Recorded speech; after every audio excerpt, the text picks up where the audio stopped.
ფინეთში გამართულ ევროპის ჩემპიონატზე საქართველოს მას რესლინგის ნაკრებმა წარმატებით იასპარეზა 5 ოქროს, 1 ვერცხლისა და 1 ბრინჯაოს მედლით ჩვენმა ნაკრებმა გუნდური პირველი ადგილი დაიკავა. ევროპის ჩემპიონები გახდნენ გიორგი გივიაშვილი, გიორგი კვეტენაძე, ავთანდილ ყარმაზანაშვილი და სალომე შუბითიძე. ხოლო ჟანა ახვლედიანმა ბრინჯაოს მედალი მოიპოვა.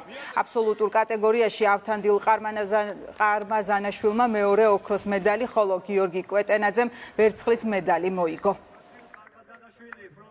საუკეთესო გამოსვლა იყო ჩვენი ნაკრების ევროპის ჩემპიონატში. რამე თუ 5 ოქროს მედალი, ამდენი ოქროს მედალი არასდროს ხონია. ჩვენთვის საკმაოდ მნიშვნელოვანია ეს შეჯიბრი, იმიტომ რომ ჩემი ტიტული დამეცვა და ჩემი ქვეყნის დროშა ამეფრიალებინა. საკმაოდ წარმატებით გამოვედი. საერთო ჯამში შევაფასებდი, რომ ძლიერი კონკურენციის პირობებში იდეალურად გავართვით ჩვენმა გუნდმა თავი.